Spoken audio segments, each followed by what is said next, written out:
नमस्कार मित्रों, मैं राहुल लाल आज एक अति संवेदनशील मामले के साथ आप लोगों के समक्ष उपस्थित हूँ।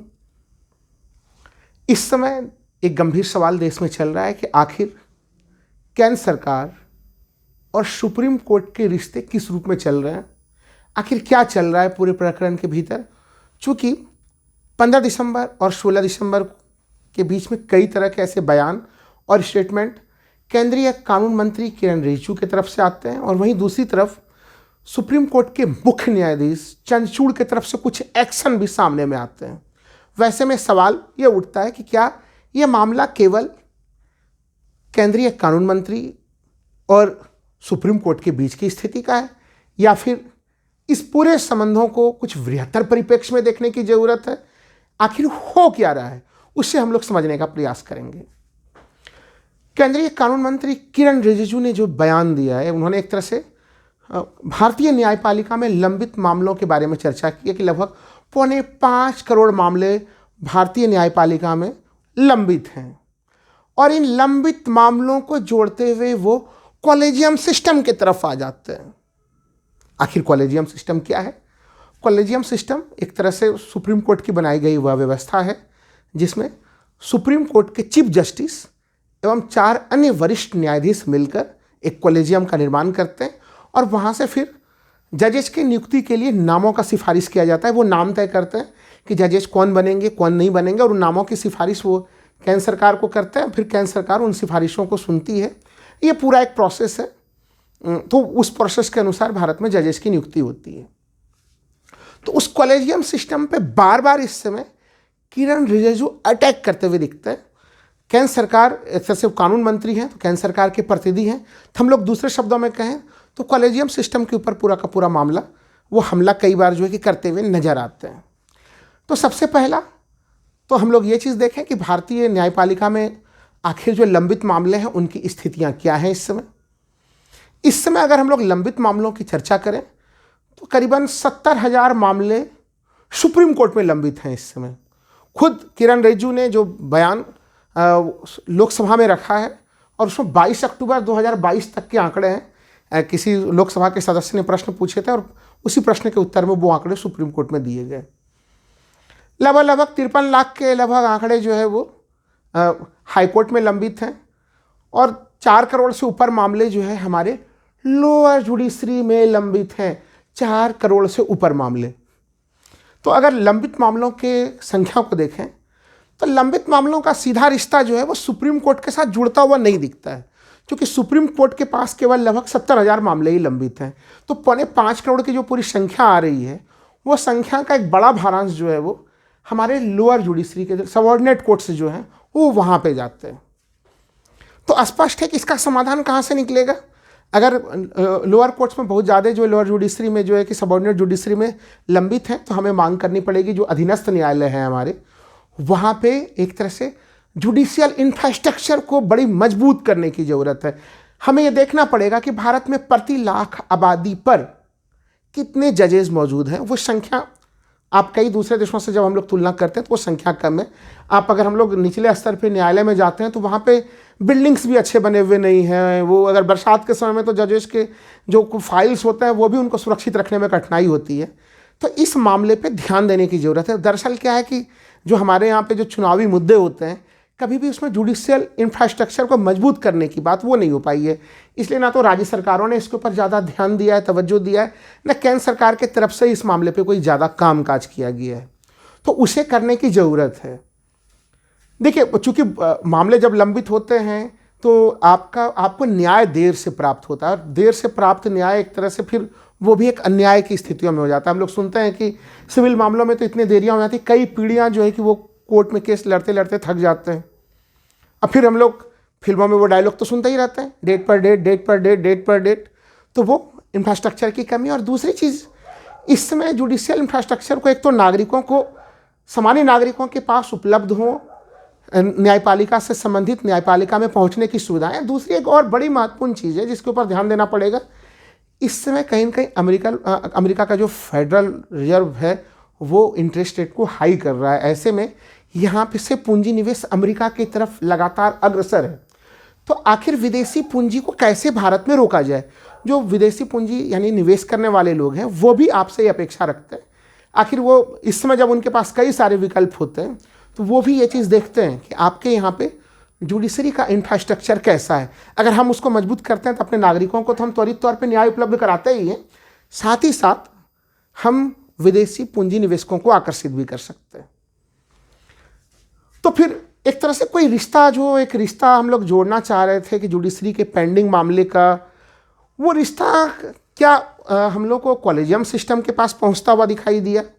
क्या इसके लिए कॉलेजियम सिस्टम को दोषी बनाया जा सकता है? तो जो किरण रिजिजू जो बयान दे रहे थे कि लंबित मामले बहुत ज़्यादा संख्या में हैं और उसके लिए कॉलेजियम सिस्टम के ऊपर अटैक कर रहे थे, कॉलेजियम सिस्टम और लंबित मामलों, कोर्ट के लंबित मामलों के बीच में कोई सीधा रिश्ता बनता हुआ नजर नहीं आया। तो फिर सवाल ये भी खड़े होते हैं कि आखिर फिर ये मामले को लेके किरण रिजिजू इतने आक्रामक क्यों हैं? इसको लेके कई तरह के आरोप लगते रहते हैं जुडिशरी के ऊपर कि जुडिशरी में जजेस की नियुक्ति जो है कि वो जजेस खुद ही कर लेते हैं, इसलिए वहाँ पे परिवारवाद है, बड़ी संख्या में लोग कुछ परिवारों से ही आ जाते हैं। अगर कॉलेजियम सिस्टम ना हो तो देश के अलग अलग हिस्सों से नए परिवार के लोगों को ये मौके मिलेंगे। लेकिन जब कार्यपालिका इस प्रकार के मामलों को उठाती है या फिर विधायिका इस प्रकार के मामलों को उठाती है तो एक रिवर्स काउंटर भी सामने में आता है। वो रिवर्स काउंटर एक तरह से न्यायपालिका और कार्यपालिका से भी पूछे जाते हैं। अभी इस समय जो हमारे लोकसभा में है, कम से कम वहाँ पे 200 सांसद ऐसे हैं कि वो भी उनके अपने किसी परिवार से ही संबंधित हैं, यानी उनके पुराने पीढ़ी के भी लोग कोई सांसद रहे, फिर नए पीढ़ी के लोग भी सांसद रहे, यानी कि जो आरोप जुडिशरी के ऊपर लग रहे हैं वो इधर भी लग रहे हैं। और वो अलग अलग, चाहे आप सत्तारूढ़ पार्टी की तरफ जाएं या फिर किसी रीजनल पार्टी में जाएं, ऐसे उदाहरणों की भारत में कमी नहीं है। तो इस आधार पे भी एक तरह से कॉलेजियम सिस्टम के ऊपर जब अटैक होता है तो वो भी, उसके भी कारण कोई बहुत मजबूत नज़र नहीं आते हैं। देखिए, कॉलेजियम सिस्टम का भूत अचानक से खुला कहाँ से, ये फिर से चर्चा के में क्यों आ रहा है? आज से कुछ वर्ष पहले केंद्र सरकार ने एनजेएससी यानी कि राष्ट्रीय न्यायिक नियुक्ति आयोग को लेकर, गठन को लेकर एक संविधान संशोधन किया था। हमारे दर्शकों को मालूम होना चाहिए कि भारतीय संविधान के अनुच्छेद 368 में पार्लियामेंट को शक्ति प्रदान की गई है कि वो संविधान में कुछ संशोधन कर सकते हैं। अनुच्छेद 368 के अंतर्गत ये एक स्थिति है हमारे संविधान में, और उस अनुच्छेद 368 का प्रयोग करते हुए उसमें कुछ ऐसे भी संविधान के कुछ हिस्सों को जिसको कि हम काफ़ी जटिल रखा गया है, जिनका संविधान संशोधन करना मुश्किल हो, उसमें यह भी है कि पार्लियामेंट के तो एक तरह से दोनों सदन से, यानी कि लोकसभा और राज्यसभा से तो 2/3 सदस्यों का अनुमोदन तो चाहिए ही चाहिए उसमें। साथ ही साथ कुछ जहाँ पे कि हमारी संघीय व्यवस्था जहाँ पे प्रभावित हो रहा हो, वैसे स्थिति में आधे से अधिक राज्य विधानमंडलों का अनुमोदन की भी आवश्यकता होती है। और उस समय राष्ट्रीय न्यायिक नियुक्ति आयोग का जब गठन किया गया था तो उसमें एक तरह से 16 राज्यों का उनका भी रेटिफिकेशन लिया गया था, वो पूरे प्रोसेस को पूरा कर लिया गया था। लेकिन सुप्रीम कोर्ट ने उसको असंवैधानिक घोषित कर दिया था। अब आप लोगों के मन में यह सवाल हो सकता है कि राष्ट्रीय न्यायिक नियुक्ति आयोग को आखिर सुप्रीम कोर्ट ने कैसे असंवैधानिक घोषित कर दिया था, उसके क्या कारण रहे थे? तो देखिए, इसे समझने के लिए हम लोगों को पृष्ठभूमि में जाना पड़ेगा। 1973 यानी 1973 का केशवानंद भारती केस, एक तरह से हम लोग कहें तो भारतीय न्यायपालिका में, भारतीय जुडिशरी में एक काफ़ी लैंडमार्क के संदर्भ में हम लोग उसे देखते हैं। वो जो संविधान पीठ था, अब तक का स्वतंत्र भारत का सबसे बड़ा संविधान पीठ, सबसे बड़ा कॉन्स्टिट्यूशनल बेंच, 13 सदस्यीय संविधान पीठ का वो गठन हुआ था उस 73 में। और उसमें सुप्रीम कोर्ट ने देश को एक बड़ा ही अनुपम उपहार दिया था। वो था संविधान के आधारभूत संरचना का सिद्धांत, basic structure of Indian constitution. Supreme court ने कहा कि अनुच्छेद 368 संसद को संविधान में संशोधन करने की शक्ति तो देती है, लेकिन ये संविधान का आधारभूत संरचना का सिद्धांत उसके कुछ अपवादों को सामने में रखती है। यानी संविधान के कुछ ऐसे आधारभूत सिद्धांत हैं, कुछ ऐसे बेसिक स्ट्रक्चर हैं, उसमें संसद संशोधन नहीं कर सकती। यानी जैसे घर का नींव होता है, आप उसमें अगर कुछ बदलाव ज़्यादा करेंगे तो पूरा घर ही गिर जाएगा। यानी सुप्रीम कोर्ट ने ये चीज़ें कही कि संविधान के भी कुछ ऐसे मूलभूत तत्व हैं, कुछ ऐसे उसके फंडामेंटल्स कि अगर जिसको टच किया गया तो पूरा फिर कॉन्स्टिट्यूशनल ब्रेकडाउन की स्थिति आ सकती है। और उसी के अंतर्गत सुप्रीम कोर्ट ने सेकुलरिज्म को भी रखा, साथ ही साथ उसी के अंतर्गत इंडिपेंडेंट जुडिशरी को भी रखा, जुडिशियल रिव्यू को भी रखा, ये कि न्यायिक पुनरावलोकन की शक्ति हो, स्वतंत्र न्यायपालिका हो, ये सब उसके अंतर्गत घोषित किया। और भविष्य में भी अगर सुप्रीम कोर्ट को लगेगा कोई चीज़ कि उस दायरे में आना चाहिए तो उसे उस बॉक्स में रख सकता है। उस बॉक्स को कोई फुल परिभाषित नहीं किया गया है, वो भविष्य में भी सुप्रीम कोर्ट अपने आवश्यकता के अनुसार उसको परिभाषित करते रहेगी। लेकिन हाँ, स्वतंत्र न्यायपालिका की अवधारणा को केशवानंद भारती केस में ही जो है उसे डाल दिया गया था। और देखिए, ये हमारे संविधान की एक ऐसी आधारभूत व्याख्या उसमें केशवानंद भारती केस में की गई थी कि पूरे दुनिया भर के जो अलग अलग जो सुप्रीम कोर्ट हैं वहाँ पे इसकी बड़ी विशेषता इसकी की जाती है, बड़ी इसकी प्रशंसा की जाती है। और कई सारे जगहों पे इसके आधार पे उन लोगों ने भी इस प्रकार के सिद्धांत अपने अपने देशों में प्रतिपादित भी किए। तो वहीं से केशवानंद भारती केस से ही एक तरह से जो स्वतंत्र न्यायपालिका का सिद्धांत था उसको सुप्रीम कोर्ट ने लिया, 2016 में अप्लाई किया उसको, और कहा कि जो राष्ट्रीय न्यायिक नियुक्ति आयोग है वो कहीं न कहीं उसका उल्लंघन कर रहा है, इसलिए वो उसको असंवैधानिक घोषित करते हैं। तो एक तरह से कॉलेजियम सिस्टम फिर उसमें से लगातार जारी है और अभी भी जारी है। केंद्र सरकार ने जो कानून लाए थी वो कानून को सुप्रीम कोर्ट ने असंवैधानिक घोषित कर दिया था। तो जब ये व्यवस्था है बनी हुई तो फिर उसके ऊपर प्रहार के क्या कारण हैं, ये विमर्श का विषय इस समय बना हुआ है। देखिए, विमर्श का एक दूसरा मामला भी था इसी प्रकरण में। किरण रिजिजू जी ने 15 दिसंबर को एक बयान दिया। उन्होंने कहा कि भारत में हाई कोर्ट और विशेषकर सुप्रीम कोर्ट की तरफ उनका इशारा था।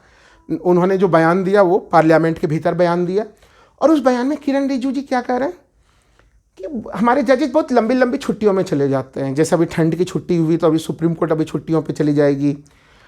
इसके कारण से कि मामले बहुत ज़्यादा पेंडिंग रहते हैं और जो दबाव है वो और ज़्यादा बन जाता है न्यायपालिका के ऊपर। 15 तारीख का ये बयान है किरण रिजिजू जी का। 16 दिसंबर को जस्टिस चंद्रचूड़ जी ने, जो कि चूँकि उसके बाद छुट्टियाँ घोषित होनी थी, तो सुप्रीम कोर्ट की तरफ से छुट्टियों की घोषणा हुई और वैकेशन बेंच का भी निर्माण नहीं किया गया सुप्रीम कोर्ट की तरफ से। अब सुप्रीम कोर्ट जो है कि अगले वर्ष न्यू ईयर में खुलेगी। तो इन छुट्टियों को लेकर भी एक तरह से कहीं न कहीं सरकार ने आलोचना की सुप्रीम कोर्ट की। क्या ये छुट्टियां सुप्रीम कोर्ट में पहली बार हुई? नहीं, ये लगातार एक तरह से ट्रेडिशन का हिस्सा बना हुआ है और उस आधार पर चलती हुई रही। लेकिन अब एक सामान्य जनमानस क्या समझे कि क्या ये छुट्टियां वाकई सामान्य लोगों के न्यायिक हितों को प्रभावित कर रहा है? देखिए, भारतीय सुप्रीम कोर्ट की क्या है, वो किस किस ढंग से काम कर रही है, उसकी वो कितनी अच्छी है, उसकी कॉम्पिटेंसी कैसी है, इसकी तुलना तो हमें फिर जब तक किसी दूसरे सुप्रीम कोर्ट से नहीं करेंगे तो फिर हम लोग उसे समझ नहीं सकते हैं। और हम लोगों ने पहले भी कई वीडियो में मैंने बता चुका हूँ कि दुनिया का जो सबसे शक्तिशाली सुप्रीम कोर्ट है वो है अमेरिकी सुप्रीम कोर्ट। अमेरिकी सुप्रीम कोर्ट काफ़ी शक्तिशाली सुप्रीम कोर्ट में आती है और वहाँ के जजेस को वो कभी रिटायर नहीं होते हैं, यानी वो आजीवन जब तक वो कार्य कर सकते हैं तब तक अपने पद पे बने रहते हैं। माना ये भी जाता है कि अमेरिका में प्रत्येक फ्राइडे को संविधान बदल जाता है, उनकी शक्तियाँ इतनी हैं अमेरिकी सुप्रीम कोर्ट की। क्यों ना हम लोग एक तुलना कर लें, एक साल में अमेरिकी सुप्रीम कोर्ट ने कितने मामले सुलझाए और एक साल में भारतीय सुप्रीम कोर्ट ने कितने मामले सुलझाए। जो किरण रिजिजू जी कह रहे हैं कि बड़ी बड़ी छुट्टियों का आनंद लेते हैं और इससे सुप्रीम कोर्ट का निष्पादन प्रभावित होता है, तो क्या वो परफॉर्मेंस प्रभावित हुआ? अगर हम लोग पिछले साल के आंकड़ों को देखते हैं तो अमेरिकी सुप्रीम कोर्ट ने 110 बड़े मामलों का जो है निपटारा किया, उन मामलों में अपने निर्णय सुनाए। 110 बड़े मामले। देखिए, उसी संदर्भ में अगर भारत के संदर्भ में हम लोग देखें पिछले साल के सुप्रीम कोर्ट के रिकॉर्ड को, तो भारतीय सुप्रीम कोर्ट ने 1200 से ज़्यादा बड़े मामलों का निपटारा किया। इसमें छोटे मामले जो जमानत से संबंधित चीज़ें हैं या फिर कई तरह के सुप्रीम कोर्ट ने अभी वो भी आदेश जो कि वो उन्होंने दे के रखे हैं लेकिन जिसके निर्णय नहीं सुनाए हैं, सुरक्षित रखे थे, उन तरह की चीज़ों को हटा दिया गया है इसमें। तो वो चीज़ें हैं 1200 और अमेरिकी सुप्रीम कोर्ट 110। इसका मतलब है कि अमेरिकी सुप्रीम कोर्ट से तो हमारे जजेस के परफॉर्मेंस काफ़ी ऊपर है। भारतीय सुप्रीम कोर्ट जब कोई आदेश लिखती है तो उसके आदेश की कॉपियों की इतनी पूरी दुनिया भर में प्रशंसा होती है कि दूसरे जो सुप्रीम कोर्ट है वो वहाँ पे उसका अनुसरण भी होता है, उसके संदर्भ में निर्णय भी दिए जाते हैं। तो उसकी क्वालिटी कितनी ऊपर है उसके ऊपर भी मुहर लगती है। तो इतना तो तय है कि सुप्रीम कोर्ट के जजेस के ऊपर ये आरोप लगाना कि वो लंबी छुट्टियां लेते हैं और इस कारण से उनकी गुणवत्ता प्रभावित हो जाती है या फिर वो लोगों को नुकसान होता है, कम से कम आंकड़ों के माध्यम से हम लोग इसे प्रूफ नहीं कर सकते। इसी तनाव के बीच में एक जो तीसरा बिंदु भी उठा, यानी कि हमारे केंद्रीय मंत्री किरण रिजिजू जी ने एक और मामला उठाया, और वो मामला किससे संबंधित था? उन्होंने कहा कि सुप्रीम कोर्ट में मामले का लोड का बहुत ज़्यादा है, बहुत ज़्यादा पेंडिंग है सुप्रीम कोर्ट में मामले। तो किरण रिजिजू जी ने कहा कि सुप्रीम कोर्ट को जमानत जैसे याचिकाओं की सुनवाई नहीं करनी चाहिए, उसमें समय उन्हें बर्बाद नहीं करना चाहिए। सुप्रीम कोर्ट को केवल संवैधानिक मामलों के व्याख्या या इस तरह के मामलों में ही अपनी पूरी एनर्जी लगानी चाहिए। इसके ऊपर चीफ जस्टिस ऑफ इंडिया यानी चंद्रचूड़ साहब ने क्या जवाब दिया? चंद्रचूड़ साहब का जवाब काफ़ी रोचक था। उनका कहना था, हमारे लिए कोई भी मामला ना तो छोटा है ना तो बड़ा है। एक तरह से संविधान की व्याख्या करने का उन्हें अधिकार है, प्लस नागरिकों के अधिकारों को सुरक्षित करने का भी अधिकार है। और अगर किसी नागरिक का अधिकार अगर असुरक्षित होता है और विशेषकर राज्य के कारण लंबे समय तक असुरक्षित हो रहा हो, तो वैसे स्थिति में सुप्रीम कोर्ट की बड़ी विशिष्ट स्थिति बनती है कि वो उस मामले में हस्तक्षेप करे ही करे। देखिए, अगर चीफ जस्टिस के बयान को देखें तो उस बयान को हम लोग इस संदर्भ में भी देख सकते हैं कि आखिर हमारे संविधान निर्माताओं ने क्या प्रारूप तय किया है, एक तरह से क्या शक्तियां दी हैं सुप्रीम कोर्ट को। तो देखिए, सुप्रीम कोर्ट को एक तो प्रारंभिक शक्तियां जिसको कहते हैं, जिसका गठन ही जो मामले सुप्रीम कोर्ट के अतिरिक्त कहीं नहीं जा सकते हैं, जो संघीय टकराव के मामले, अगर एक केंद्र सरकार और राज्य सरकार के बीच टकराव का मामला है, सुप्रीम कोर्ट सुनवाई करेगी। 2 या 2 से अधिक राज्यों के बीच टकराव का मामला है, वो सुनवाई सुप्रीम कोर्ट करेगी। ये मामले तो उनके हैं ही, लेकिन उसके अतिरिक्त भारतीय संविधान का अनुच्छेद 32 किसी भी सामान्य व्यक्ति को यह अधिकार देता है कि अगर उसके फंडामेंटल राइट का उल्लंघन होता है तो वह सीधे सीधे सुप्रीम कोर्ट में याचिका दायर कर सकता है, अपने फंडामेंटल राइट के मामले में वो अधिकार मांग सकता है। तो जब 32 यह अधिकार दे रहा है किसी भी एक कॉमन सिटीजन को, वैसे उस अधिकार के नाते अगर कोई व्यक्ति सुप्रीम कोर्ट जा रहा है तो फिर सुप्रीम कोर्ट उसे कैसे मना कर सकता है कि हम उसे न्याय प्रदान नहीं करेंगे?